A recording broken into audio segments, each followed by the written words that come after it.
everyone. Welcome back to the Gfinity Starcraft Spring Masters Championships 2 from London, England. You can see footage there of the wonderful London Eye. We're all having a great time here, and of course it is a feast of Starcraft fun. We've already had some great games. With me as ever is the kind of local lad, the Muslim. He's from Nottingham, really. And of course we've got now Rotterdam joining us in the analysis room. How are you today? I've been having a lot of fun. I think the first two series were both very fun to watch and commentate for me, so I had a good time. You know, 2-1s are always fun, but sometimes 2-1s can still be like three relatively one-sided games, and then it doesn't mean that much. But Game 2 Showtime, I think, was awesome. The other games, a little unfortunate, but MC Hard had a little bit of everything, right? Scrappiness, madness. I would even say a comeback on Iron Fortress. Yeah, definitely. I mean, like, Hart looked in total control, and I think you were totally right about how he was kind of overcommitting, because he was definitely in a position where if he just sat back, got ghosts, I think he'd have won that game for sure. But yeah. So overall, good times, fun. And I just had a Yankee dog, which is pretty damn legendary. A Yankee dog? Yeah. What's one of them? It's like a big hot dog. We're sitting in a cinema over here, so I got a hot dog, and I want to get a regular popcorn, but then they get you, man. They're like, you want to make it a large for 25 pennies? It's like, mate, of course I'll make anything large for 25 pennies, he says. That joke's terrible. Let's bring up the brackets where we have a look at how the tournament's evolving. You can see there, we just saw Jaedong the Tyrant. Apparently, don't call him anything but powering through. So we've got True and Hyun there, you know, so that's an interesting game potentially. We talked a little bit about that already. Well, they've already played in this tournament, and True actually beat him out 2-0. So yeah, maybe a repeat, maybe an opposite result going down. Like, you don't know. Although Hyun looked a little bit sharper against Showtime. So I mean, what are your thoughts about that potential rematch there, Rotterdam? Yeah, it's hard to say because I wasn't able to watch True against Sean yesterday because we were doing Jaedong for the Showtime. But recent form, I think most diehard Starcraft fans would always be leaning towards True because he's been putting up more of the results as of late. But, you know, Sean had a couple of big victories in series. He recently defeating Lucira in that SSL match. Yeah. That really meant a lot to him. So he's had the practice in this matchup. I would say it's a 50-50, but can we also applaud Jaedong for just winning that group like a total baller? Definitely. We've been loving it here. Yeah. We've been loving his cheeky little smile as well at the end when he was like all shy during the interview. I think it's awesome, man. Yeah, it's great to see. So we'll have a look at how Group C's been evolving as well. And obviously you can see SOS, no problems there. Broke Bling's heart, and of course we've got Saxry and Uthermal in the bottom. Just again, some quick thoughts there. I'll ask you again, Rotterdam, because obviously you know Uthermal quite well. Yeah, actually I'm not super familiar with him because we've been spending a lot of time in the US, and he's really been a Terran that's been coming up over the last 12 to 16 months. Like, he's been getting exponentially better over time. I wasn't there to catch that entire progress, but I know that he used to be like this kind of raging Terran, and now he calmed down a little bit. He's just focusing on improving.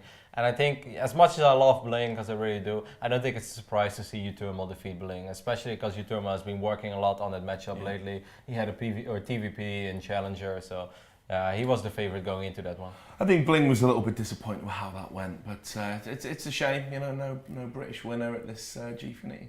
It's time for the Muslim comeback. What's up with that? They didn't invite me. They were like, oh. I've been trying to talk him out of it, actually. I think he thinks he wants to come out like Ben. Enough's enough. We'll have a quick look at Group D and see how that's been evolving. See, no chance for a comeback there, Ben. You just got burnt hard. I know. All weekend, mate. All weekend. I'm not getting used to you at all. Mate, this is how it works. Life in the fast lane. You can see that Solar has cruised through fairly easily there, and he's looking in good shape so far. And then we've got obviously San and Hydra is going to be the game there. Ben, I'll let you call this one. How do you see that one going? San against Hydra? Yes. That's a really tough one, actually, because San, for a long period of time, was one of the scariest Protosses, one of the most cutthroat Protosses against Zerg. He did his 4-gate build and just killed every Zerg you ever met, and it looked imbalanced for a long time, only because of his execution was so good. But Hydra, he's been the guy that, he was a Korean Zerg on CG Entis, was very good, but he never really got to shine, you know? Like, there was the solo tournaments that I never really saw him in them. Yes, he did okay in Pro League, especially against Protoss, actually.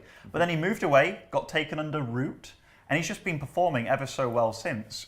And honestly, that matchup, that's one to look forward to. Well, we will be looking forward to that. Now we can also look forward to the one we're going to talk a little bit about when we throw over to how Group B's been evolving.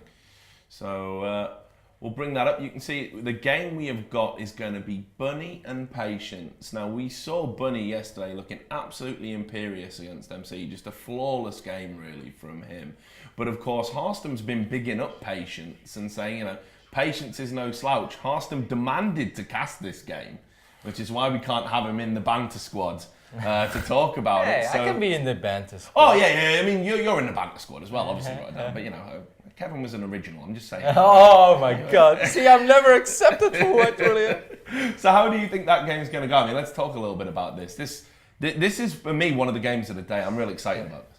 I think it's going to be very close. I think this is going to be a 2-1 either way. I think for most people, once again, for the diehard Starcraft fans, they see like, well, we all love Bunny, but Patience is a clear favorite here. I don't really see it like that. I really see it as a 50-50 matchup where form of the day is going to matter the most. I think Patience just went to Nando, so that's either going to give him wings or it's going to slow him down a little bit. If Literally give him wings. Yeah. Hot and spicy wings. Or if he just like, maybe, you know, if he's not focused, Bunny will definitely be able to capitalize on any mistakes he's going to make, but I think it's going to be a slugfest, and I think it's going to be really fun. Yeah, and you can see these guys have got, you know, recent games against each other, you know, they're relatively recent. And that's a pretty close history between them too, like not much in it whatsoever. But yeah, just recently, like, if we talk about Patience when he lived in Europe, Patience wasn't a scary Protoss when he lived in Europe. He just wasn't. Yes, he was doing well in EPS, but I think even in EPS we saw that Showtime beat him. So I think you can't conquer the Germans. No, not on their own ground. You know, I've tried. I was gonna he tried. He left with two broken arms. The Dutch found that out. Well, the same one twice, but yeah. But yeah, I mean, but then upon going back to Korea, I didn't really know what to think of Patience, you know, like he was going back to an even harder region, but over there he managed to make a few really deep runs in qualifiers, even making it, like IEMs for Katowice's and stuff. So Patience, he's no slouch whatsoever, but Bunny, there's no slowing him down, I feel. He's just getting better and better as each day goes on, and I really feel that Bunny's the favourite here. Well, that's an interesting thing. We're going to take a quick look at Bunny. We've done a featurette, so you can have Bunny in the spotlight, so you guys at home can get to learn a little bit more about the man they call the Korean Killer. My name is Patrick Brexbjerg. I live in Denmark, in Copenhagen, and I play Terran for Team Liquid.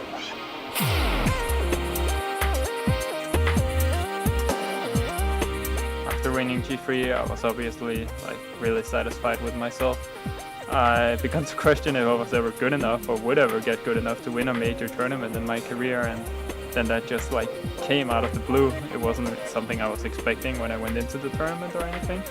So just a really surprising result for myself as well, and I was just so happy, and I feel like it was a big milestone in my career. And usually for practicing for tournaments I do a lot of custom games against the races I'm going to be playing and stuff. But for this event I had WCS right before I left, so I haven't done that much preparation for this event in specific. I think I'll still do really well. My shape is really good at the moment. I already beat MC2O, who I consider to be probably the weakest in the group, so it's a step on the way, but not quite out yet, so I'm gonna have to do my best for the other matches. Hot wings. Yeah, so All right, guys, so we are back while the Muslim is still talking about his hot wings. We just had a nice VT and a few ideas of how Bunny is currently thinking about himself. And of course, that victory back at G3 last year was really amazing. And so far, he's doing quite well in his group. Yeah, G3, we both were there as well to witness. It was a great event back then. And now he's going up against Patience. And like the Muslim mentioned, once he got back to Korea, he started doing very well for the IM Katowice qualifier, beat Dark, who was considered one of the best Zergs on the planet. And now, he said, when I talked to him this morning, well, I'm pretty decent friends with Patience, and I always ask how confident he is. He's always very confident, so he always tells me he's going to win 2-0. But this morning I saw something in his eyes called that made me believe that Patience might actually have a shot. So we will see how it is. First, let's go into the vetoes between Bunny and Patience. Bunny vetoing Echo and Expedition. Not very surprising, is it? Yeah. I mean, like we have once again, like for example, Koda and Vani, and throughout the entire tournament, those two maps we've seen in nearly every single best of 3 so far. Cactus Valley, we've seen it occasionally, sometimes being banned out. But as you can see with the map order, Koda is once again our first map. Vani Research is the second, and then if we need it, Cactus Valley is going to be the last one of the day. Yeah, exactly. I feel like Koda and Vani, especially Koda, has been the new overgrowth kind of. We were joking about it earlier as well in the player lounge, and everyone kind of agreed that Coda it's one of the more balanced map, and it's one that most people enjoy playing as well. So let's hop right into it, Calder. Yeah, we have once again our Terran versus Protoss, and of course the Foreigner is going up against another strong Protoss player. Down to the bottom right of Coda, we are having in the winners match here in the group Patience. Patience with a victory over Hard yesterday, and of course for his opponent, the Terran player, starting at the top left. It all started with a victory over MC, which was quite incredible. Up to the top left for Team Liquid, it is Bunny! Yeah, and Bunny has a very specific style, even a very specific opener that he loves to do in this matchup, and we're seeing the same thing from him once again. He's gonna open Reaper into Factory, most likely this game. He's been doing that every game against MC. He's been doing that for such a long time, for the past 4 or 5 months. It's all he has been opening. And earlier he was talking to me, he said, it's funny because normally I'm not the guy that likes to stick to one build, but it's just so good and I keep on winning with it. Why should I really change? And I feel the same way for him. He's doing extremely well with it. He hardly ever loses against European pros, if ever, and when he plays against Koreans he seems to be doing great as well, as he beat MC 2-0 yesterday, so no reason for him to change. Yeah, that was actually really strong that what he did there, so it was pretty cool, and MC continued to win his next match then in the losers match. So what is going to happen here is that the loser, or the winner of course, advances to the next round, which we will have tomorrow. The loser of this match on the other hand will have to fight MC in the consolation match of the group, so we could actually see another Protoss versus Terran if Bunny loses here, but of course everybody, at least the foreign community, is cheering for him right now. So whoever loses here is not out of the tournament just yet. There is still another best of 3 waiting, but the victor will already advance, and of course both of them are really going to try and do that. And for Bunny it would be great after the victory last year at Gfinity G3. He didn't do so well the last time that we saw him in the Spring Masters 1 earlier this year, but right now he's on a good way, and if he can just like show us the same kind of performance that we saw him yesterday against MC, then he has a really good shot at taking Patience out, I feel. Yeah, definitely, and Bunny already doing a good job with SCV blocking the natural base of Patience. This is quite annoying. Had to go Mothership Core and even a Stalker before throwing down the Nexus. He'll need a 3rd pylon as well, so his natural base is going to be quite delayed. Patience opening up with a 2-gas build, so would not be surprised to see an Oracle opener for him at all. And here we go with the Factory for Bunny. So as I said earlier, this is his favorite opener. This is the opener he's most practiced with, and it's a very strong one. It's also one that gives you just a lot of vision. We could see that the Reaper usually doesn't really get too much done since the Mothership Core pops out at roughly the same time, so that is normally able to help you with the defense and you shouldn't lose any probes against the Reaper.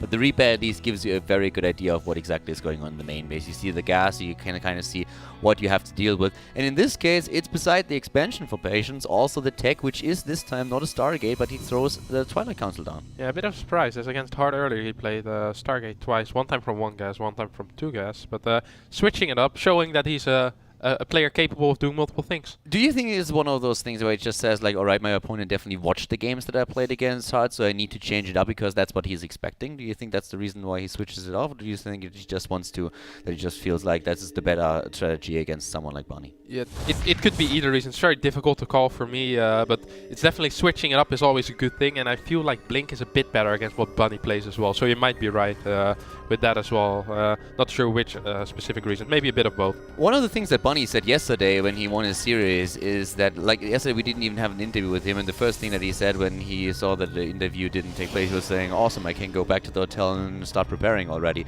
So he moved back immediately, started to prepare for his match, and started to analyze those matches. And right now it looks like Patience is going to try to throw him a bit of a curveball on this map here. We have him with Blink being chrono boosted. He adds 2 additional gateways now, and even the Robo, so that he gets an observer out there. And Bunny right now does not have vision. He doesn't know what's coming. No, and this is perfect for Patience. I definitely think he studied Bunny. He knows what his opener is like, and he's going to go into an aggressive Blink counter. He's gonna try to defend with the Robo, and like you said, he chrono boosted Blink. His gates were very early. Normally you would see the 2nd and 3rd gate around 6:40 starting. They're finishing at 7:15 right now, which means his first warp in is going to be way earlier than it normally would be. He cut a little bit of probes as well. Workers are equal, so we're going to see a lot of Stalkers and a big counter pressure as the first medevac is flying across the map. What we also saw just a bit earlier is that Widowmine hidden behind that satellite antenna of the command center, just in case an Oracle is flying in there. As a Protoss player, it's really tough to see that, so you might lose your Oracle because of it. We even saw a few baits with Marines in earlier games. But right now, there's the Widow Mine drop for Bunny in his opponent's main base. Photon overcharge there immediately, gets one shot off, and that's about it. But the Medivac is suddenly in trouble. Should be able to escape though. Yeah, there the Afterburner, just barely able to get back. Yeah, Blink was finished, so a bit surprised why Patience didn't use it. Maybe it was on cooldown because he blinked up or something. Did not see the Stalker movement prior to this. And now he's going with the counter. Bunny realizes this. He did not see gases on the natural, and he has a second bunker on the way, but there's still the risk of going into the main base. Will Bunny be able to hold this? Bunny's already building another bunker in the main base, and I really like this. Trying to set that up early. Loses the Medivac at the same time. Very nice move here by Patience, moving over there and trying to take that. Oh, there's nothing to repair. This is a bit of an oversight by Bunny, having no SCVs present and also not pulling them immediately when he saw this attack coming. Yeah, definitely. Observer making his way across the map as well, joining up with the Stalkers. He will be able to blink into the main base. Are there SCVs near the bunker? No. He's trying to burrow Widow Mine there, so the moment that Patience blinks in, he will immediately lose a Stalker, maybe even two due to Splash. Will he blink in? Decides not to. Good call, I think, by Patience. Yeah, definitely. We have Bunny also rebuilding the bunker that he just lost at the main entrance, and so far I must say that the Danish player is doing extremely well when it comes to the positioning here. The Widow Mine blinks away, doesn't get any shots into that, but we have two bunkers there. What exactly do you think that Patience can do at this point? Do you think he has a chance of breaking this? I feel like Patience should clear the Widow Mine and then go just try to attack it to the bunkers, try to see if he can snipe a few of the SCVs, and we see that he's trying to pressure the bunker. Actually, he's getting it. He has a lot of Stalkers here, so he's putting some heavy pressure on making Bunny scared, but he's already transitioning behind this into a robotics bay. Will decide to snipe the Widow Mine now, so good play so far by Patience. Might be able to pick up a few Marines here and there, maybe even a few SCVs. And I think the game is relatively equal. Bunny maybe a little bit ahead. Yeah, Bunny at this point still losing that second bunker. The repair on the SCVs was a bit late and he was not able to save it. So right now, Patience still a bit behind overall supply, his army size, but he has that tech in that you already mentioned, Harstem. He's going for that robo. He also puts the forge down so that he can access the next set of upgrades here. And for now, he's still using those Stalkers, just roaming them. He has full map control at this point. I mean, Bunny is happy to sit on those two bases for now, get his upgrades in. He needs to wait for Stim, he needs to wait for Combat Shield. But we have Patience just like poking everywhere and trying to make sure that he gets maybe another kill with those Stalkers. Yeah, definitely. Here we go. He's going for a Medivac. Does not manage to get it. Gets quite a lot of damage off though. And that's good for Patience because Bunny is playing 5 racks and he's going up to a bunch of Medivacs. Will most likely go up to 8 or 10 Medivacs before producing Vikings. Good blink micro here by Patience. Not losing any Stalkers. So all the damage you can get on the Medivacs, to come back to my earlier point, is good damage for Patience. And nice little micro move there by Bunny. Not mattering too much, I guess. But yeah, with the Medivacs now, Bunny is starting to really force Patience back here. We have a third base also built, so he's just trying to gain the map control again. Already like scanning forward, trying to see what exactly he is up against. And also he sees that there's a pile in the high ground. He can now, of course, assume that there is going to be a third base, but he's dropping into the main and a nice exposed robo. He could actually try and snipe them, but the Stalkers are already on the way. So just stutter steps past the Nexus, trying to get a few kills against Harvesters. Annihilates 2 of the... it's just 3 of the probes, but the blink forward takes one of the Medivacs down. That was fully loaded. So yeah, that was a bit unfortunate here for Bunny. Yeah, very unfortunate for Bunny. Before that, definitely worth it. Losing the Medivac, it's a bit tricky, and you see why getting damage on the Medivacs early on is so dangerous in situations like this when you're playing a heavy drop style. We see continued Widow Mine production, third base on the way for both players. We actually... or did we just see the vision? Alright, for a second I didn't realize that we saw the vision of one of the players and I thought there was a cancel somehow on that third base. That would have shocked me quite a bit because I didn't see any units out there for the Protoss player, but it was only a vision view. That's why it didn't show up on the minimap, and of course also telling us therefore that Patience doesn't know about the third base of his opponent. Yeah, and that's kind of a big deal. He might have a clue. Did he? I don't. Yeah, he can see SCV's transfer, but it's in the corner of his vision. So I'm not sure if he's paying attention all that much to the observer all the time. We all scouted right now with a hallucination. Doesn't see any gas there. So still a bit curious what's happening. Now he gets to see everything. Sees 2 Medivacs loading up, and I think Patience is in quite a good spot as long as he can keep on defending. Patience is adding 5 additional gateways right now, really upping his production at this point. It will put him up to 8 gateways or 8 warp gates in total. We're having the rest of Bunny's army just moving cross map, and he has a pretty sick drop there. The thing is though that we have a fair amount of scouting information for Patience too, with observers on the map, with forward pylons, has everything set up so that he knows what's coming. And I think he saw those Medivacs moving in, but he doesn't react to it just yet. He has actually has a few Stalkers in position. He could try and snipe that, and he is already. It comes the Photon overcharge. Stalkers Stalkers are moving in at the same time. The Terran player is rushing in again with another force towards the third base of his opponent, but that Colossus is helping out quite a lot. Medivacs trying to rescue what's there to save, but at this point, Patience is dishing out a lot of damage, and Bunny is taking quite some hits, but he's still way ahead in supply. Yeah, way ahead in supply. Widowmine drops did quite some damage to all the units. This little squad isn't going to do too much, but there's still a lot of medevac floating between the natural and the main base as well. Two Widowmines, will they be able to burrow behind the third? No, they won't. So pretty good defense by Patience, but Bunny isn't stopping. He keeps on going. Yeah, like right now, it's really just, he keeps being ahead in supply, even though Patience is doing a great job with the defense here. Only lost a few harvesters, not more than that. He keeps all of his Colossi alive. And down here we have another attack, another Photonova charge in the main base. He moved the Colossi over to the left side, so now finally the Protoss player is losing a few of his harvesters, but the entire army that Bunny was throwing against him is annihilated. But in the main base, this drop, this is really what suddenly puts out the damage, takes down the Nexus, goes for the tech structures as well, and just like that, Patience is starting to be in trouble. He needs to be careful because Bunny is just taking everything apart here. Yeah, and Patience right now is going for a counter attack while there's still a little drop in his main base. Has a small force to clean it up, but he's kind of all in with this attack, and he's supply blocked right now. That is not what you want to be. He doesn't have he does have an observer with him, but it's about to die. So yeah, actually does die in the end. So the Widowmines will be very annoying. I actually feel that the initial defense of Patience was absolutely crazy good. He didn't lose any harvesters. I think he lost 3 and that was it. He did keep all of his Colossi alive. The Nex was alive. The tech wasn't exposed. But then just little by little, Bunny, after losing a ton of units, was able to get a small core army or a small force into the heart of Patience base, taking down tech structures, and finds himself in a really good position right now with 3 bases against a 2-base Protoss player. And Patience's idea was to go cross-map and use the tech advantage, but we have a fair amount of Vikings by now, just zoning the Colossi. Yeah, definitely. I think, and Patience still doesn't need to do a lot of damage. Still on 2 base with this. Doesn't want to lose his Mothership Core for nothing. Wow. I feel like there's too many Vikings. There's 8 Vikings already out on the map, and there's a bunch more in production. And here goes Patience, but this is an awful position to fight in.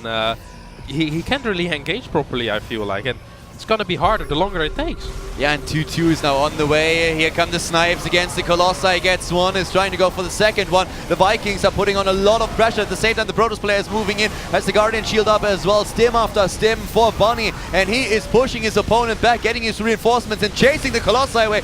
No more range damage here for his opponent. Patience is on the run, trying to escape with at least his tech units. The second Colossi is joining the fight. Bunny needs to be careful here, but he is still a great army, and he's getting his production up as well. He has 4 medivacs in production right now. A few Vikings just flying past the entire battlefield, going for the Colossus again, and get at least, no, the last one is even still alive, and Bunny moves in for the kill, gets it with a Marauder, and Patience is losing everything here. Times GG, and Bunny takes game number 1 in the series. Yeah, what an insane game on Coda. Once again, this map really proves to be one of the better maps, like we mentioned earlier. It seems like just amazing play by Bunny. If you don't do any damage with all those drops, it becomes a very, very difficult game. And I thought for a second that this is what was going to happen. Yeah, because me too. Patience kept on deflecting every single drop over and over. But then in the end, Bunny managed to get 4 medevacs with, what was it, 2 Marauders, maybe 8 Marines, and then snipe the Nexus. So definitely just insane play by Bunny. Just kept on being aggressive. Yeah, Patience did so well with his defense. I mean, the first attack that we saw there, Patience saw it coming, moved in, sniped one of the medivacs, forced Bunny back. Bunny then started to attack the third base, and had 4 medivacs just like set over to the main base. But he flew past one of the observers, and Patience immediately realized, well, he's going to attack there again. So he has a few Colossi in position. He has a couple of Stalkers with him, and it looked like he defended that extremely well. Then he lost a lot of units, tried to attack at the third base then, but Patience had more units over there. And then suddenly Bunny just like loads the last few units up, as you said, like maybe a couple of Marauders, flies over to the backside, focuses on the attack at the third. Patience sends all his units over there, and just like that, turns it around, drops again, and kills the Nexus, starts killing the tech. And that's when it started to shift. That was, but at the same time, I was really impressed how Bunny, even with losing all these units, was still way ahead in army supply. Yes, Macro was on point this game. And I think one thing that Patience thought that was happening was that he was like, alright, deflect all the aggression. He can't be dropping another time, right? And we saw him move his complete army to his third base, probably to already go for the push that he still went for in the end. But I don't think he expected to lose his main base like this for sure. And it kind of triggered the attack because he realized, well, my opponent doesn't have any Vikings yet. I have 5 Colossi on the map, and my tech is great. I might not have the same army size, but just the units that I have, my tech level is so much better. If I move out, I should be able to do some damage. And then he sees suddenly that that Bunny, with all the production that he has with the double starport, already has 8 Vikings right there. And he couldn't really do anything against that, did he? Yeah, it was once 8 Vikings are out. I feel it's going to be so difficult for a Protoss if you don't really have a beefy army under. There was no Archons. There wasn't a lot of Zealots. It was a bunch of Zealots. His upgrades weren't better than Bunny's. It was 1-1 against 1-1. So his army isn't going to be too strong. And then if your Colossi die, your army is basically, well, that was it, boys. And because of the 2-base economy, he was also not in a position where he could just like warp in round after round and suddenly get that momentum for himself going. So yeah, very well played by Bunny. Takes the first map. Map number 2 is going to be Vani Research Station. But yeah, as you already said, Coda once again, just a great map, great game that we saw there. And well, we already heard earlier Rotterdam talking about that he expects a very close series here. He expects it to go the full way. So who do you think on a map like Vani is going to have a bit of an edge there? On Vani, normally what I would say is that it's an equal map. I would say maybe 55. I think there's a lot of possibilities to drop into the main base. You go behind the third with Medivacs. You can drop to the natural pretty well. There's a lot of attack paths to the third. So I would give it a slight edge to Terran. But on the other hand, there's some nice moves Protoss can pull off. And once you stabilize on those 3 bases, it becomes very difficult game for a Terran. As once the Protoss gets the tower in the middle, is a pretty stable game, I would say. What are your thoughts on the third map? Like, if we go the full distance, if Patience is able to turn it around here and take Bunny down, and we go into map number 3, Cactus Valley, what are your thoughts on that? I think in anything but cross position, it would be a good map for Terran. But once it gets into cross position, it's such a long distance, and you know that Terran would like to attack as quickly as possible with those first 2 Medivacs.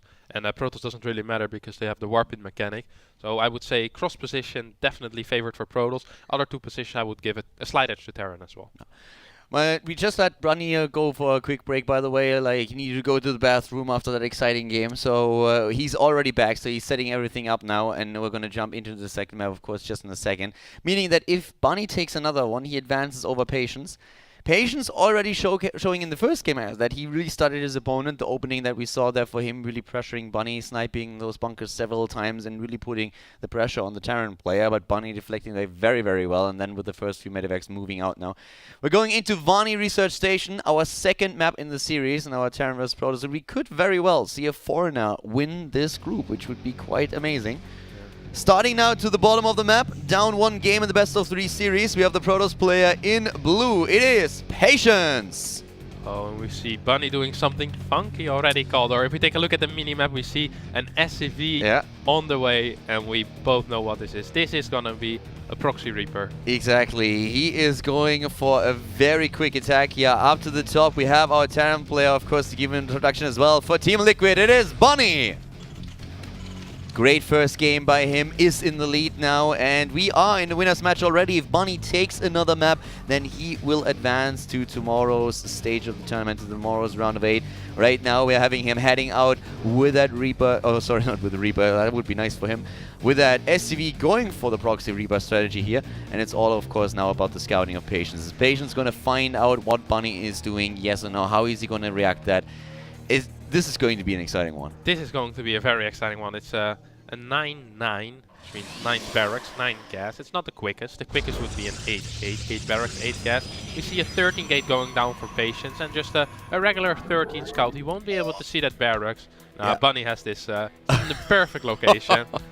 He knows where to put his buildings. He's done this stole before. the ruler of Flash and measured that one out. He definitely measured that one out, and we're going to see if what Patience's reaction is. The best scenario for him would be playing 1 gas right now, so not throwing down a 2nd gas as of yet, and then just going into a Zealot. Instead of cancelling the Zealot like you normally do, you let it finish, then chrono boost out your Mothership Core, get a bunch of Stalkers, and then take your Expo without getting too many probe losses. Once the Reapers start getting probe kills, it becomes a a lot more difficult. Yeah, and here we go. Patience knows something is up. He went into the main base just now. He sees the gas. He sees that there is no expansion or anything. There's no production facilities. And here also, of course, sees the harvest account where Bunny is significantly behind because he moved out this early with the first SCV. So he knows what's up now. The first Reaper is about to be there. Down to the bottom of the map, we're having a Zealot already built. And yes, this is Reaper number 1 jumping straight into action, and let's see how many kills Bunny is going to be able to get here. Of course, down here the Reaper is already doing some work, and he needs to make sure that he doesn't lose that now. Yeah, definitely can't let it get surrounded. First Zealot is out. Will he be able to get his first probe kill? No. So good micro so far by Patience for sure. Uh-oh, this is a mistake by Patience pulling the weakened probe to attack. And the Zealot is just gonna change this Reaper. It gets more interesting once the second Reaper gets out, because then he can attack from 2 sides. Good micro by Patience, only losing 1 probe so far, and now the Mothership Core is out. So it becomes a lot easier to defend 1 Reaper. But here's the second one. You didn't expect that, did you, Patience? And here we go, a little bit of a ring around the rosy with those Reapers. Yeah, and of course this is where really the multitasking and the micro comes into play. Reapers are moving away. You need to control both of them at the same time. But so far, he didn't really get any kills in. So Patience with a very, very nice defense here.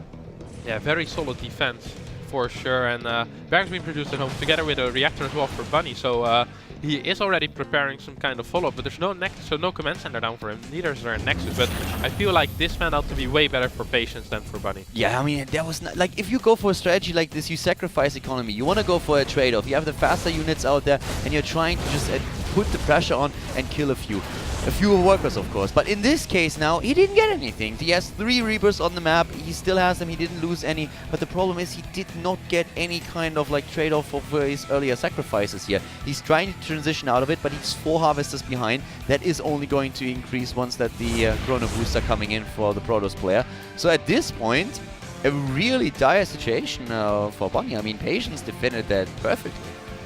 Patience definitely did defend it perfectly, and now there's a factory on the way for Bunny. Command center a bit earlier than the Nexus, only 4 workers down, so I guess in the end the situation isn't awful, but definitely still give the edge to Patience. So already has 2 Stalkers out on the map as well as a Zealot and a Mothership Core. Scouts everything, which is very important. He knows what's coming, throws down a Stargate as a reaction to what he saw. And very curious how he's gonna use that. Might just be for defensive Phoenixes, now that they've seen that there's gonna be a factory and most likely a starport follow-up. Right now we have the good thing for him is that he has still Reapers on the map. It's of course great so that he gets all the information in. He has also the opportunity to just jump in and do some damage in case that Patience for some reason doesn't pay attention to what's happening at the map for a second. So he could try and go into that natural. Warp gate research is nearly completed. And so far, Bunny not really able to do any significant damage, but of course he's still looking for an opening here. And we have Stalkers on the high ground, just waiting for the Reapers to jump up, and we have the Mothership Core up at the front. Patience playing this very, very solid, chrono boosting now the Oracle and trying to go for some aggression himself. Yeah, so he's following up with a Robo as well, not producing any more gateway units, which I think is a good call. He rather focuses on eco right now, and we see him chrono boosting out a bunch of probes as well at the same time. First Oracle would be wise to keep that one at home to defend against a drop. We'll see if he follows up with Phoenixes or just lets it be with 1 Oracle and is happy with that. Oh, second Oracle, so he's gonna send the first one actually across the map. Is he going to try to get the Reapers? Not sure if that would be the correct call. I guess he goes for it. So he won't be able to do too much damage to his opponent's base. Oh! Oh, not killing that off is a bit of a problem, because that's just going to be at full health in a few seconds again. He gets 2 of them, though. Yeah, 2 of them. So it's guaranteed damage. That is something at least. You don't know if you're going to get anything or fly into a mine when you go to the opponent's base. Bunny, on the other hand, is flying across the map as we speak with his first medevac and probably 2 mines in it. Yeah, there we go. 2 mines in that medevac. Will Patience be able to find it? Nice dodge. Bunny dodging that immediately, already expecting that a second one is gonna come out or might come out. Up to the top, we're having still Oracle number 1 trying to get some kills in. But the Widow Mine drop is on at the bottom right of the map. There we go. He's gonna get a few kills out of that. Oh, no, he's not. Actually, he's not with the first one. He got only 1 kill because the second one, well, his first one actually went into the assimilator. And now the second Oracle flew into a mine. Wow. That's anticlimactic right there for that Oracle. Thought he was gonna do great things, even though he saw the turret. I was like, let's try to get one on the side, but sadly for Patience, did not happen. Lost his Oracle, and that's a very expensive loss to lose for free. 2 Oracles are great, can always instantly pick up SCVs that are in the refinery, but now he won't be able to do that and leaves him with 1 Oracle without any energy really. So good situation for Bunny once again. It's 42 workers, 44 workers against 41 right now. Stim and +1 on the way. Patience earlier Colossi than last game though. Yeah, but as you said, for Bunny, it's really looking pretty good right now. He's in workers, not too far behind. He's nearly saving another SCV there, but finally that Oracle is getting some kills in, 3 SCVs. But yeah, considering that opening, like, Bunny seems to be doing really well for himself right now. We have, of course, Bunny still not with too many Vikings to say. There's a double forge even for Patience now, signaling already that he's not going to cross that map anytime soon.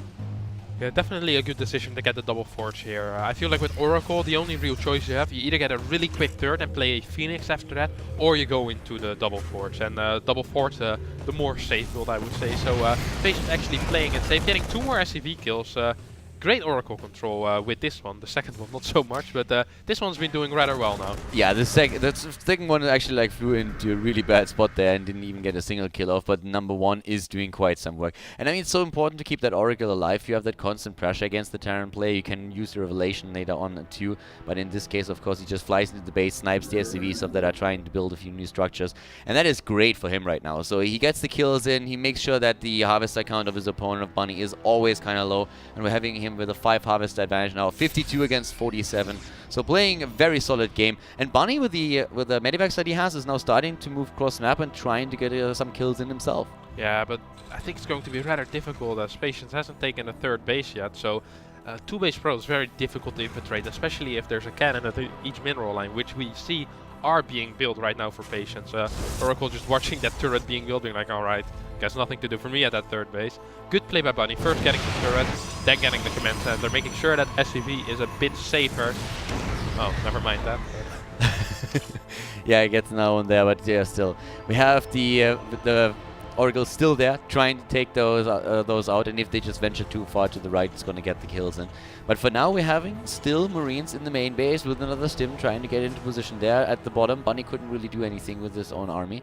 Was trying to move in, but even the Observer, of course, sees what's happening there. So considering the early aggression, how we started into that game, the game is starting to slow down significantly. Both of them are just like aiming for a 3rd base right now. We have Patience moving out of his natural 2, throwing down the first few buildings over at the 30. Of course, identified that Bunny is trying to get a 3rd base himself, so he wants to keep up in economy, and he's waiting for his upgrades to be completed with a 2-2, probably soon coming up, once that the 1-1 is completed here in the fortress. Yeah, definitely. Another thing why Double Forge is so good on that map is when you play against an SCV pool, you can just retreat in the main base. You can save your main and your natural at the same time by just putting down 1 force field on the ramp. So even though SCV pools are still very good on this map, just because of how wide it is at the 3rd. It's you can just pull back into the main base and be a little bit safer than on most other maps where your natural is very, very open. At the same time, we see a Templar Archives being built actually for Patience, so it's going into quick storm or just going to get some Archons out. There's 4 Colossi are already there. Not too much support for those Colossi yet. And Bunny changed up his style. Last game we saw him build a lot of medevacs, but this game instead we see him go for a more Viking-based army. You see only 5 medevacs instead of the 10 that he had last game, and already going into double starport now. So he's producing a lot of Viking, and I would not be surprised to see a timing attack with or without SCVs. Yeah, we have still Oracle being used for Revelation, but you're completely right. He could pull the SCVs, he could just like leave it at that and try to take his opponent down. And I love that he's finally chasing down that Oracle and just saying like, okay, I'm done with this aggression. You're not going to get any kills in anymore, and you're not going to get any kind of vision on me either. So Bunny currently with a 30 supply army lead, and he has actually decent upgrades as well. We're seeing him with the research on the +1 armor upgrade and also the +2 attack. Of course, his opponent Patience is now starting to go into the storms, and storms are always a pretty big problem for a Terran player, especially if you're combining storms, Archon, and also a few Colossi. You have so much area of defect damage that it's really difficult to keep a bio army alive. Yeah, definitely. Patience now pulling back the Stalkers that were on the map earlier, as he feels like a fight might be about to happen. I don't think Bunny can engage into this. It's 1-1 upgrades, he only has +1, and his army does not look big enough, especially his Viking count I think is a little too small to deal with those 4 Colossi. Second High Templar already being warped in for Patience, so I feel like there's not really going to be a timing for Bunny to attack into this. Well, Bunny is starting to look for an angle where he can attack. He's not using Stim yet. Is he waiting for his upgrades? They're not completed at this point. But of course, Storm is going to be ready any second right now. The snipe against the Mothership core. Photo Nova charge has been used. The Vikings getting a couple of shots in against the first Colossus, going straight for the second one. Sniping the first one, second one too. We have the Photo Nova charge still doing some damage. Storm is done just yet. Perfect timing for Bunny's attack in that regard at least. And he's trying to go for it, but Patience with a really good defense, still keeping two of those Colossi alive. Yeah, and I feel like Bunny could not really engage into this. There were just too many Marines, not enough Marauders, and his Viking count was not big enough for this army to do any real damage. You saw the Vikings being targeted down immediately at the start of the fight by Patience, so good play by him, good micro. Storm also coming in just in the last second of this battle, and that double Storm against the Marines. As he said, there were not enough Marauders in there, and Marines of course against Storm, not really having a fun time there. Most of them already going down, and Bunny's reaction is an immediate Ghost Academy to get a couple of Ghosts into the game, and then we're going to see that Snipe versus Storm match, Snipe versus Feedback. But at this point, Patience just saying, listen up bro, I got enough units here to take you down, and he's trying to cross the map and take down Bunny now. Bunny is trying to expand with the fourth base, but he somehow has to deflect this attack. Yeah, and there's a Warp Prism out as well. I don't see too many turrets at the natural base for Bunny. Actually, there's one in the mineral line, but that won't do too much against the flying in Warp Prism. So I feel like it's going to be a very difficult situation for Bunny right here. He only has 5 Vikings, I believe. There's still 2 Colossi. There's a lot of Storm as well, and first 2 good Storms going down on the Vikings. Lose 1 Colossi in exchange. Pretty bad Storms there. Does manage to cancel the 4th base, however, and I wouldn't be surprised to see some Warp Prism action on the right side of the map soon. Yeah, we already have a position here with the pylon. The Warp Prism isn't there just yet, but the Storms and the Colossus still doing work. Even if he loses the last Colossus, with the Storms he has a very good replacement for that. The first Ghosts are now in the game, so he can start using those, but you can really tell that Patience is starting to gain a lot of momentum here. With 186 overall supply against 153, he's taken a solid supply lead here, and he is also going into the next set of upgrades, and with this Chrono Boost he should be able to get that in time. Yeah, I should be able to get that in time as well as taking a 4th base on the gold right now. Getting a second defensive pylon as well to be able to always warp in, even if he loses that other one. It's getting a very scary army. 3 Archons, 2 Colossi. He's trying to go and seize the Ghost. Decides to back up a bit. I feel like if he splits well, he can just walk over Bunny right here.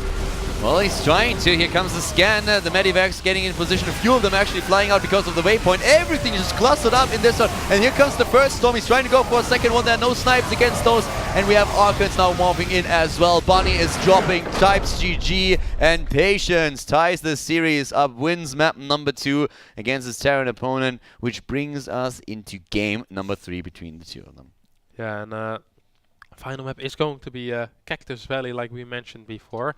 And very curious what we're going to see from Patience here. Patience actually showing that he would like to play the longer game. He used to be known, especially back in the golden days, Calder, when he was in Europe, he used to be known as this cheesy guy, the guy that would proxy a gateway next to your base and would follow it up with a proxy Stargate at another pylon next to your natural. So the European has.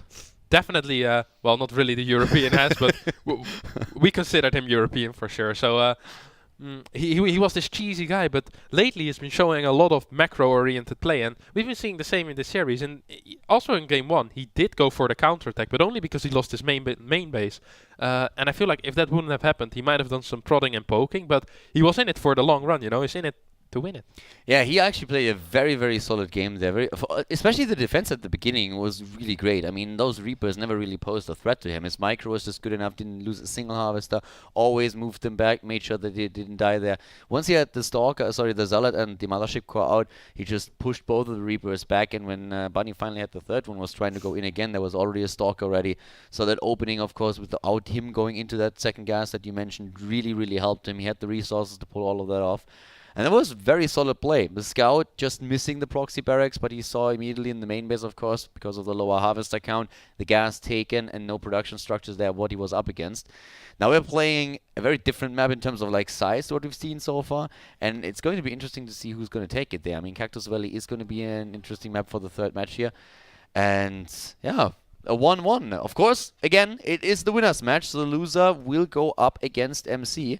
And that might bring us into a rematch between Bunny and his former opponent. Yeah, definitely. So, very, very curious to see what that's going to bring. It's going to be either MC against Patience, a PvP. We haven't had many of those. I think Bling against SOS, the only PvP I've seen so far this tournament, right? Yeah, I think you're right. I think that was the only Protoss versus Protoss that we had so far. I'm a big fan of Protoss against Protoss Scholar. You might not have noticed. I'm a big Really? fan. A big fan. Tell me all about that. I had no idea. Big fan of the matchup right there. Not too big of a fan of Terran or Zerg. So the more Protoss, the merrier, I always say. But let's leave that for another time and jump into this game because we have two amazing players, Scholar. Indeed we do, and we have a tight series, so this is game number 3, and starting to the top left after a victory on map number 2, it is the Protoss player from Korea, it is Patience. Solid play on map number 2. His Terran opponent was trying to throw him a bit of a curveball with a proxy play here, going for the proxy rebirth. To no avail though. Starting to the top right, we have for Team Liquid, Bunny. Bunny starting things off in the group with a 2-0 victory over MC, playing a very, very solid series there. Now against Patience, he's up against another Protoss player. On map number 1, he looked extremely strong. On the second one, Patience just showing him who's boss, and now we have, of course, a map without without cross positions for the two of them. So, Harsim, once again, your take on the positions on the map for this match. Yeah, these positions are the second best positions possible. If Bunny would have spawned in a vertical position from Bunny, it's very easy to drop into the main base, and Patience is forced to take the base on the right side. He has a lot of ground to cover. This position, I think that Patience is going to go for the triangle bases. I'm not too sure of that, of course, but that's what I personally would do and see most other Protoss players do. And it's a little bit easier to defend than the other base, because the possibility of Bunny flying into your main base is just a bit less because of the way how the positions are right now. And Bunny's actually switching it up, opening up with a CC first, and Patience. I'm not sure what that was about. I have not seen this kind of scout before. Looks like a proxy. Wait, he did not see. I guess he just like proxies in a position where he has the best shot. Like, you know, proxying to the right side, you have a good shot at either the top right or the bottom right. Yeah, what if he spawns vertical? Sometimes you just have to take a gamble. You know that Night End once did this against Cass at the Home Story Cup. And he did it on Whirlwind, but instead of proxying in the middle, he proxied it at a random base. And I asked him after the game, it's like, Night End, what was the proxy? He actually got the right base as well, so it looked really cool. I was wondering, like, why would you do that? So I asked him after the game, and he was like, I just try. I think it's pretty close to the other base as well. And I'm like, no, look at the map. He's like, oh, I guess I got lucky. And he just starts clapping in his hands because he's It starts laughing guy. as well, yeah, exactly, Night End style. But yeah, I guess, like, you know, I mean, you are pretty close to the top right, you are pretty close to the bottom right. That gives you a 66% chance that you are better than 50, Calder. That's better than 50 right there, so... It's a very interesting take on Starcraft for sure, just flipping a bit of a coin, and gets the good side of the coin. Now Scouts sees that there's one Marine and saw one barracks, and Bunny actually opting to go only for one barracks with this, so it means it's going to be a factory follow-up, and this is a bit greedy. This is quite greedy, I would even say. And this Oracle is going to come rather early, so Bunny might be in a little bit of trouble here. You know, like, the more I look at it, the more I like what Patience is doing here. Of course, if it doesn't work out, your opponent spawns at the bottom right and you don't even scout him, like, it looks a bit silly, and everybody's being like, oh my god, what was he thinking? Yeah, what a clown. Yeah. He's playing the odds here, and it works out for him. I mean, this is like a pretty good position for him to be in right now. That Oracle is going to come super fast. We only have 3 Marines on the map, and depending on where those Marines are at the point, you can really get a lot of damage, and you can even just kill the Marines themselves. As long as there isn't 6 Marines, even if there's 5 Marines, you will be fine. There won't be a Widow Mine out. If Patience starts on second Oracle, he starts a second... Wait, did he just cancel it? Oh, that's a mistake. If he would not have cancelled that second Oracle, then Bunny would have been in a major amount of trouble. Right now he's going to lose a bunch of SCVs, but I think Bunny is going to be rather happy with this instead of losing all of his Marines and a bunch of SCVs in the main base. Of course, he rather would not have played against the proxy Oracle. Yeah, and he already has an engineering base, so he's starting with his own turrets now. But as you already said, if Patience flies into the main, finds 3 or 4 Marines, kills all of them, and of course, ideally with the second Oracle behind that, that's pretty much GG right there, because you will never be able to get a Marine count that is high enough to really contest the Air Force of your opponent. Widow Mines are different meta, and oh my god, that was brilliant for him. that was the best case scenario for Bunny. Yeah, best case scenario for Bunny. I feel like Patience should be getting copyright on that move soon. Second time in a row he does that. This is not what you want to do with your oracles, especially if you only get one. It's really expensive to lose it like this. Basically makes the Phoenix a lot more useless. You won't have the relevation on the army, so you don't know where it is, and you can't pick up the mines like you want to do. So this is... Suddenly the game kind of turned around, I feel like. I mean, like with that Oracle, he has a position where he can make sure that at the natural of his opponent nothing is happening, because you can't send anything down there to really build the turret. If the turret is being built by an SCV that's produced in the command center, you just fly from base to base and make sure that you snipe it before you can complete it. In this case, there's a turret right now. Suddenly there's anti-air on the map. Oracle is gone. The threat is gone. And we have, in terms of workers, Bunny at 31 against 34. That's not a bad position for a Terran player that is on 2 bases against a Protoss. Yeah, definitely. I'm really liking... I like this early Robo Boy as well. I feel like it's a good follow-up, and I would love to see Double Forge being thrown down once again, as it worked out greatly for Patience last game. And I think he's going to need it again, because his opening hasn't been the best. Twilight going down right now, still on 1 gate as well, but he's seen what his opponent is doing. 2 Phoenixes out on the map. This is going to make Bunny a little bit wary to... not move out on the map too quickly, not send any kind of dropships out with some kind of Widow Mine drop. Good pick up here by Patience. Yeah, he gets one of the Widow Mines here at least, and Bunny of course still in his base playing it rather passive, but also building his 3rd base and sniping with the Observer, which is always nice. Limiting the vision for your opponent is great. Getting that Observer out of the picture helps you a lot with those Phoenixes currently roaming the map and trying to get kills in. And Bunny is opting, Patience is opting for the double forge again, whereas Bunny is producing his 3rd command center. Oh, I like this Widow Mine a lot, because the Phoenixes do want to pick up that SCV really badly. Yeah, here we go. Get the Phoenix. Very smart Widow placement there by Bunny. I really like that. Yeah, Bunny, total master beta here. I mean, that was really well done. Getting that in, the Phoenixes, taking the bait, moving in, getting killed. And behind that, we're having now Colossi being produced. So Bunny, do you think he's going to see that coming and have like the Vikings ready? I'm not too sure. Because so far it really looks like he's focused a lot on the air aggression that we are seeing from Patience. I feel like I would love to see him try the same style as he played in game number 1, as it worked out better, and I feel like he's in a better spot than he was back then even. So I feel like he would just be able to put it off. This map is a bit better for it as well. So I would not mind seeing a lot of Medivacs being produced right now. Quick 3rd CC as well for Bunny this game. So I'm just very curious to see if it's either going to be Vikings after this set of Medivacs or more Medivacs. That will basically tell us the course of the game. With the stim that he has halfway completed, he could of course start his drop aggression once more. There's only 1 Phoenix on the map now, so it's not too much of a danger there. I don't think that the Stargate, by the way, was spotted yet, was it? So he doesn't really know where exactly that is positioned. He knows that it's proxied somewhere, but he hasn't seen it yet. And there comes the 3rd base, and he already has the turret again in position, so there's nothing really that Patience can do about that.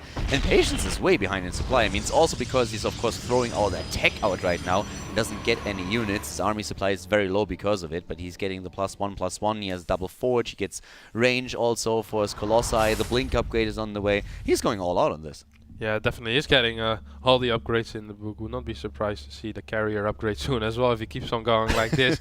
But all jokes aside, it's looking all right now for Patience, I would say. Once Thermal Lens finishes, he kind of secures his 3rd base. And Bunny is going for a bit of a longer game, actually. We see the +2. We see the 1 armor as well starting for him right now. Drop at a natural coming out of Bunny as we speak. It's 2 Widow Mines. Did not manage to detonate. So good defense once again by Patience. Yeah, we have the Medivac trying, of course, to escape then, but at the same time, those 2 Widow Mines at least deny some mining for now. But not for long, since we have already the Observer moving in, both of them dead, so he didn't really kill anything. But finally, Bunny getting rid of that Stargate that was proxied on the map in the early stages, and both of them are now suddenly on 3 bases, even a supply block against Patience just for a few seconds. His upgrades, he's heading into +2/+2. So, pretty similar upgrades, but Bunny is a bit behind in that regard. Yeah, definitely. 2nd starport starting up for Bunny right now, so he's planning going into that Viking production that we were talking about earlier. Only got 4 Medivacs in total. Did lose 1, I do believe, into the main base. So snap the Phoenix here. Yeah, I'm not too sure. this game is going to be very close. We're going to see Bunny either with an SCV pool with 2-1, or he's going to do a similar timing push like last game, but this time Patience will have 2-2, so 2 more upgrades than he did last game. I guess Bunny will also have 2 more upgrades than he had last game, so it evens out. But I feel like Patience is just so good against these pushes. He's very, very good stalker control. He's very good at taking a strong position and kind of zoning out Bunny's army into a worse position. So yeah, I'm not sure if I agree with this decision.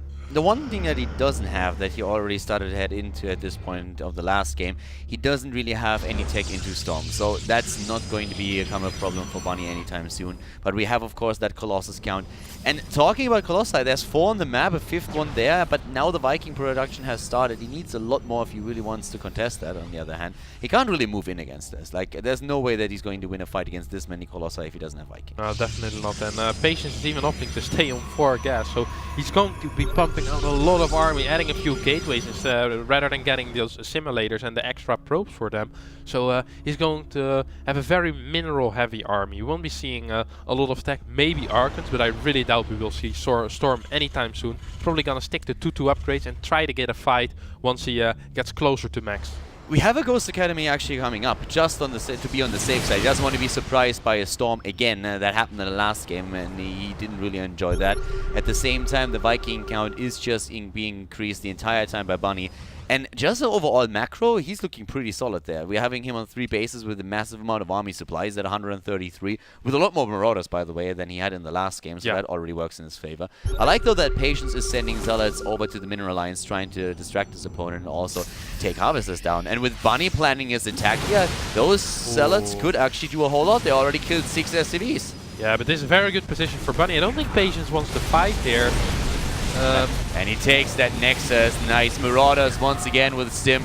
Just so strong. Here comes the attack. Immediately the focus against the Colossus. The first one is down. The blink forward with the Stalkers trying to create some space here. But another Colossus is already dust Nashes. We're having more and more Marines moving in and the Marauders. But Patience is throwing this back. Really starting to win this fight. It snowballs out of position for him. He kills another. He gets killed another Colossus. But Bunny has to retreat here. And lost 13 Harvesters back at home, but at least we saw Bunny dishing out quite a lot of damage here as well, not only killing that Nexus, but 23 Harvesters in the process. Yeah, and I feel like the only thing that Patience can do is attack right now. He's going to be behind in Harvest, he's going to be behind in upgrades, his stack isn't great, he's playing against Ghost, he doesn't have Storm, so he needs to do a push right now while he's a little bit ahead in upgrades. And he has a bigger army as his worker count is extremely low, which is something you never want against Terran. Can he though? He has 2 Colossi, and we already see more and more Vikings coming in for Bunny. He's currently at a pretty decent Viking count, and those Marauders, they are not joking around. Do you think he can really break through here? It doesn't matter if he can, he needs to. He didn't rebuild his natural, so I think he will just go as quickly as possible. Won't wait as long as in game number 1, and just go for the throat basically. He's not building rebuilding the base here. Totally right. He's on 2 bases, 2 mining bases, one of those being his main, with nearly 18 minutes into the game, so the minerals are starting to deplete slowly and steadily. We have at the same time, though, the upgrades completed for Bunny as well, and he's just increasing his Viking count. We have him with 6 Marauders being played at the same time. Bunny's in a great position here. He's 23, 25 supply ahead, army supply that is, and his Harvester count is of course incredible. We have Bunny without there. He doesn't know that Patience is right at his doorstep, and he's moving top left. We could see a bit of a base race here. Yeah, misread here by Bunny. He needed to stay home. All he needed to was defend, and now he's going to go into a bit of a more tricky base race. I still think Bunny is going to be fine. There's a lot of production at home. Has quite a few units already at home. If a bunch of those Vikings pop right now, it would be annoying. It's very difficult to fight through all of these barracks. At the same time, at Patience base, lost his third, losing all the buildings at the natural. Walk to the main Bunny and take down all those production facilities. That's what you really need to take care of right now. Bunny is moving in. He took down the natural. There's Protoss units everywhere, though, and the Terran player started to float his buildings away.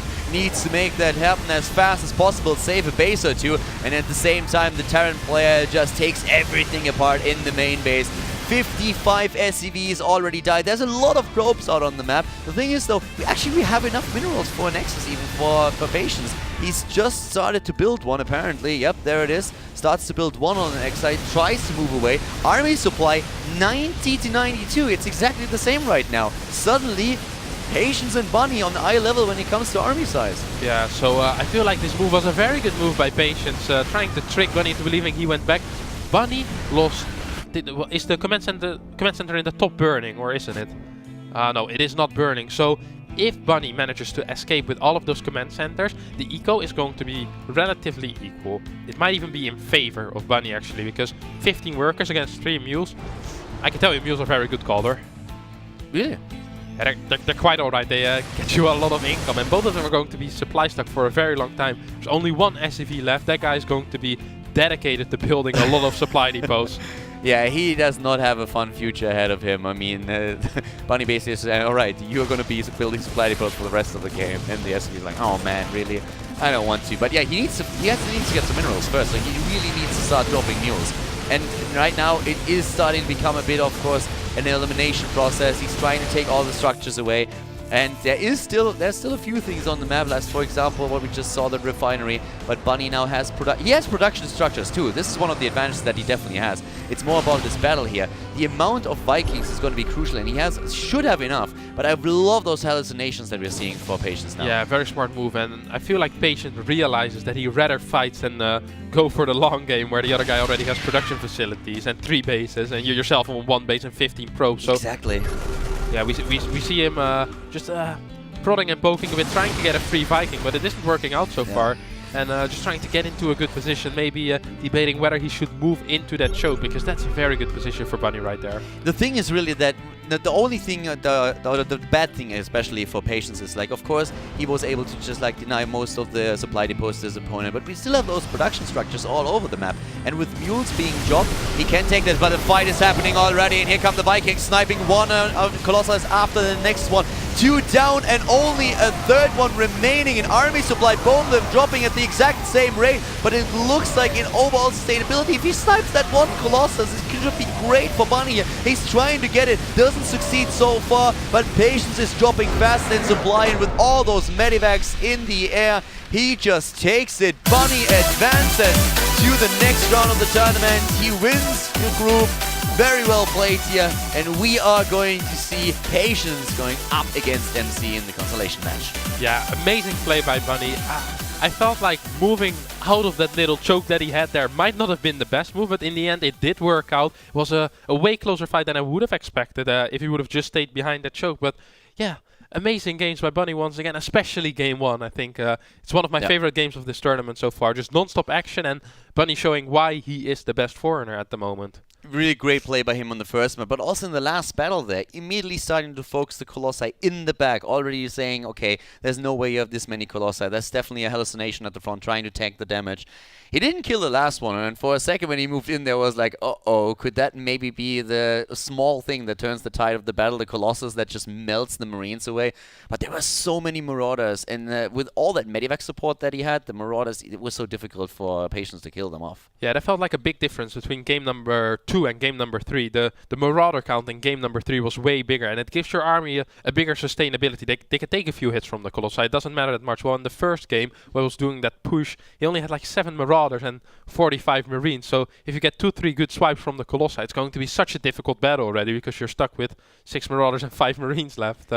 Yeah, just really good play by Bunny. It got scary though at the end. You mentioned it when you said like, okay, I'm not quite sure if you should really move cross map now. He never really saw where exactly Patience's army was, and he probably expected it to be at the top left.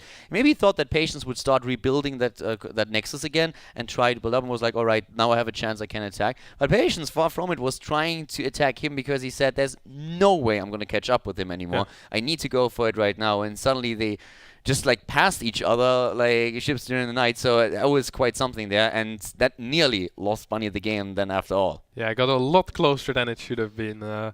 Yeah, Bunny didn't have any vision on the natural of Patience, and he just assumed, well, he's probably going to rebuild the Nexus. I don't think Bunny realized what kind of position he was in. He didn't know exactly how many probes he killed, but he killed 23, while Patience only killed 13 of Bunny, and Bunny never killed the command center. Yeah.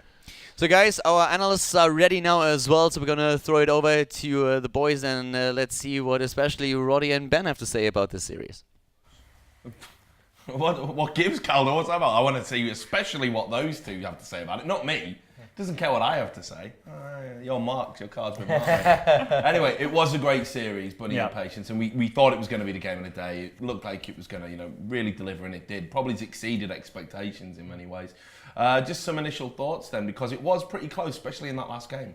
Yeah, it really was, and I kind of liked what Bunny was doing because it's really funny. Whenever you play against the Protoss, who opens up with Oracles and then follows up with a few Phoenixes, the best advice for a Terran is often put your Widow Mine in the most random positions because that's where you're gonna get the hits, Like if you put it in the good spots, the Protoss players will take care of those, but they don't take care of when it's on the outside of the base, That's when you just fly around, and then losing an Oracle, losing a Phoenixes, I really felt that put Bunny initially in a pretty good position, but the game still got really wild after it, but I still really like that. Yeah, I mean, Bunny played really, really solid. In that last game, when it got to that base trade situation, though, I was really worried for him because I felt he was in a pretty advantageous spot if he forced Patience to attack into him. But then he went for the base trade. He left like a good chunk of his army behind. That was the stuff that was in production. Then lost all his SVs as well. Like, he made that really close, but eventually came out ahead anyway. We've got some footage from the first game. You can see here, this is sort of Bunny turning the screw. And again, just talk us through what's happening here. I mean, he was already a little bit ahead at this point, but he kept the pressure on all the time. Like that little sweet spot in the right bottom side, that makes Coda a pretty okay map for Terran as well. Because you can keep Medivacs idle over there. If there's no Stargate, those Medivacs will never die. And it forces Protoss to keep units in the base at all time. And at the same time, Bunny was just doing a marvelous job with his multitasking. He was all over the place, forced Patience. Like, Patience was never in a peaceful state of mind. He always had to worry about something. He was never truly stabilized, and Bunny just did a really good job keeping the pressure on. Yeah, what you said about that bottom right spot, it's very cute because you have the opportunity not only to re-enter the main base, but you can also go into the natural, so it makes it very difficult for a Protoss to know where to be and when to be.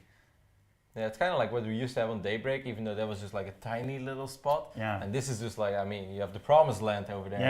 And you have no idea until it's too late, Sounds a bit, exploitative, that does, guys. Like, using a map to your advantage, using a tiny little spot on a map. Wouldn't have that in Counter-Strike. Where they get I've seen a video on Counter-Strike where they climb on a box and they snipe at everybody. Yeah, we don't like that. We patched that. They're like, this is OP. Get rid of it. This is unacceptable. I thought Starcraft was going to be a real esport, guys. Come on. It is. I'm just kidding. We've got some more footage as well. This is from the second game, I believe, that we're going to bring you now. So obviously, this is where the series started getting interesting. Bunny's ahead, and obviously Patience, he's getting back into the game now. Yeah, those storms. Even as a Protoss player, I thought those storms were painful. I mean, that was a really clean game. Like, it was very even for quite a while, but Patience really turned it on. And we knew this series was going to be close between these guys, even though I would have said that Bunny might have been the slight favorite. The thing is, like, Patience, when he went back to Korea, he was really, like, he just became a different animal altogether. And he really showcased in that series that he's a very, very strong, promising player. And going up against MC next, I'm counting on Patience there, I think. Yeah. Yeah, I mean, it sounds so backward because a couple of years ago, you'd be like, MC against Patience, you'd be like, oh yeah. I mean, I think a lot of fans would agree with you on that one, but I'm not sure if I'd put him over MC. You can make a friendly wager. Friendly wager? Oh, you a cheeky one for later. Oh, not a cheeky one. we've had enough of them, haven't we? But anyway, so now we'll bring the deciding map up for you guys. So again, just talk us through what's going on here, guys. This is obviously where Bunny got. So Bunny was pressuring the natural, but he also had his army waiting outside in a perfect concave here. His Vikings, they're free to roam, keeps moving back, so the Colossi can't get the shots that they want to do, which is perfect for a Terran player. Going on from this position, he's getting his 3-2 upgrades. He does eventually have to back off here, but he killed the natural, and he killed a lot of Colossi there. His worker count's higher than Protoss, which is always kind of weird for a Protoss to be in. And then he's in pretty darn good shape, despite saturation-wise, not the best.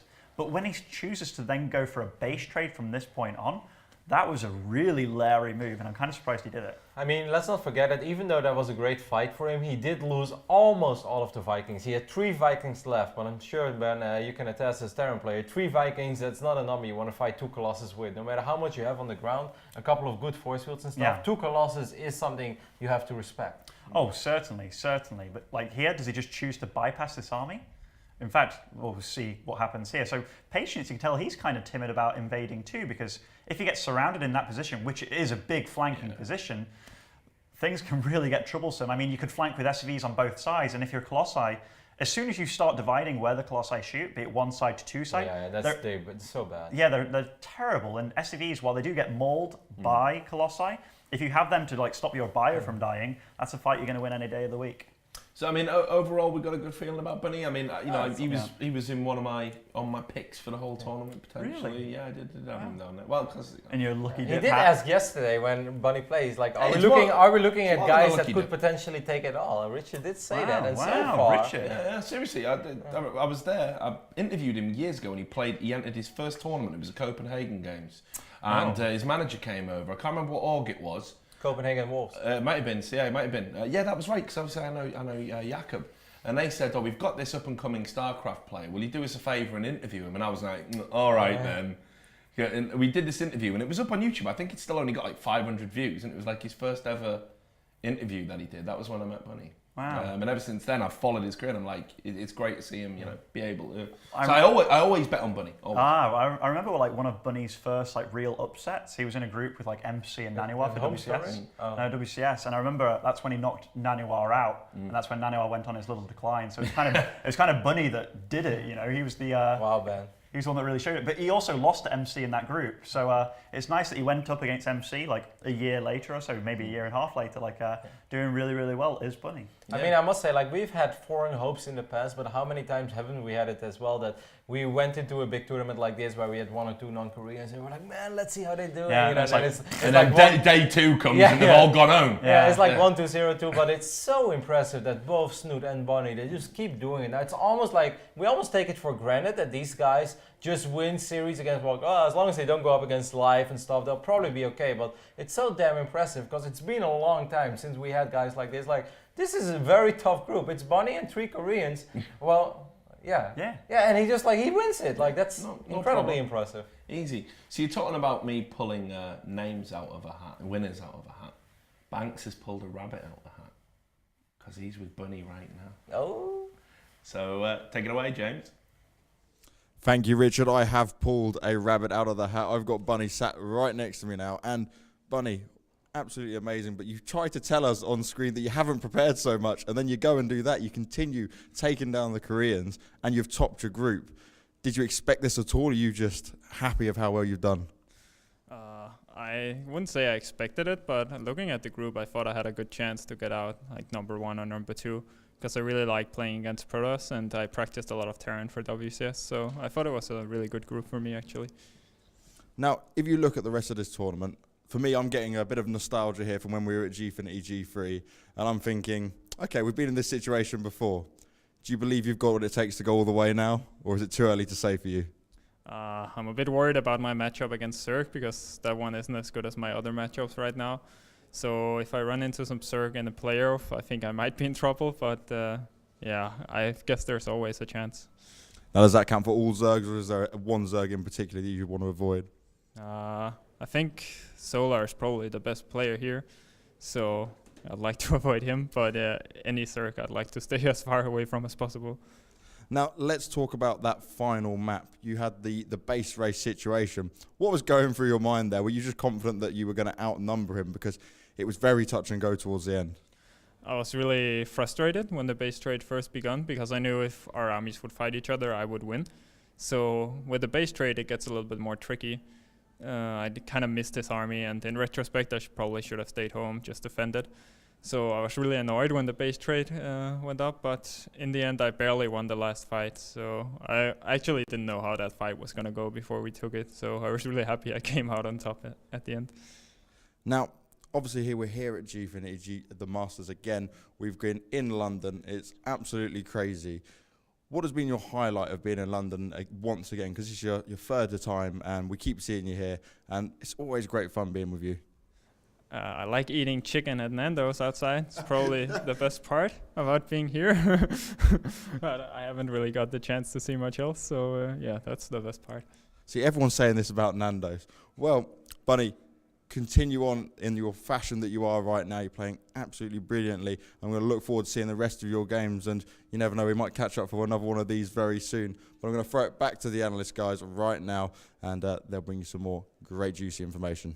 Look at him. I'll tell you, I can't believe it. Why does everyone think the height of British culture is Nando's? Well, Like- I haven't been here before, right? It's been a long time since I went to the UK. And I was on the train with Harstem, or actually we were on the plane and then we were on the train. He's like, yeah man, Nando's. And I was like, what's Nando's? He's like, it's chicken. I was like, chicken what? He's like, just lots of chicken. I was like, something special? He's like, no, but like, we're gonna eat Nando's. And well, every player here has said the same thing. It's like, oh, so what do you like about being in London? Oh, your Nando's, your Starbucks. You're like, yeah, all right, guys, I don't want to burst your bubble here, but the funny you're thing giving is, so much to the world. it's not even just like a running joke. Yesterday I did eat Nando's twice. I ate 20 chicken wings yesterday. He did. And it was good. It was really good. His posture for eating chicken wings. Steve. What, the hunch? like Did he go into the hunch? Wait, there's 6 of us at the table, right? And Kevin usually full of banter, but we realised that there's a pretty darn big silence on that side of the table. And then we look over, like all pretty much at the same time, and Kevin slurping on every chicken bone and stuff, and we all just watched him for like a good 10 seconds, enjoying. Like it looked like life was made for Kevin at that moment. Yeah, I tell you. But I do want to say, Bunny, there is more to London than Nando's. Just we'll step outside the Fulham Broadway maybe at some point, and we'll when he's out the tournament. If he's out the tournament, I think that's the problem. He keeps winning. Yeah, exactly. He's won it before, hasn't he? So, I've got some good news for you. What's that? For you in particular. This might be your chance. Because they've asked me to mention the Gfinity qualifiers. Yeah, you can get back in the game, Ben. So I think we're going to bring up some information about those for you guys at home. Now, I want to stress that we've got, I think, 4 qualifiers as well for the upcoming summer series. There's some out there in Korea, and obviously some in Europe as well. And it's 2 in Europe. It's completely free to enter. There's no fees. All you need to do is have a sign up at gfinity.net. Gfinity will pay for your everything, your flights, your travel, your hotel. What's the excuse, Ben? Even if you don't have an org, you can enter this. Even if you don't have an org. Well, I'm casting or analysing the next one possibly. So that's just you've just admitted defeat. Defeat? You've just given up. It's acceptance. It has seemed. But seriously, like, what a great opportunity. And I think the community have given everyone a little bit of stick saying you're not advertising these dates enough.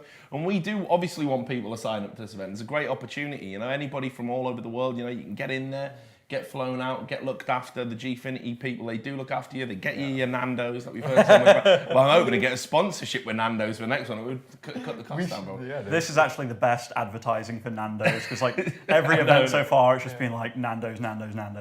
You know those little featurettes we've been doing? We should have filmed him eating his chicken wings yesterday, like just in slow motion. We can do it once. I've never seen somebody enjoy something so much, like it was pure ecstasy. I just think wings are a lot. That's what your girlfriend said to me as well. You're ridiculous. Owned. I think wings are just so much better when they're hot. So instead of like chit-chatting at the table, you should just get to it and just eat your wings while they're still at their absolute best. Well, look, enough talk about wings. We are going to talk about a real sponsor here. We are, of course, in partnership with Green Man Gaming, and there is a competition running for you people at home, which we'll just bring up on the screen. But it's real straightforward. It revolves around Twitter. It's not complicated. It's so simple. Even Ben could do it. You just have to follow at Gfinity and at Green Man Gaming on Twitter, and then tweet something using the hashtag SCMasters, and then you get a chance to win one of 5 games. There you go. Straightforward, easy peasy, like signing up for a tournament. Anyway. Thanks for your thoughts. You're going to get back to doing some casting and eating some chicken, no doubt. Ben, you're going nowhere. You're going to have to endure this for the rest of the day. Great. So thanks a lot for your thoughts. Good to catch up again. But we are going to go to a break, and don't go too far, because when we come back after that break, we're going to have some hot Zerg action. We'll see you then.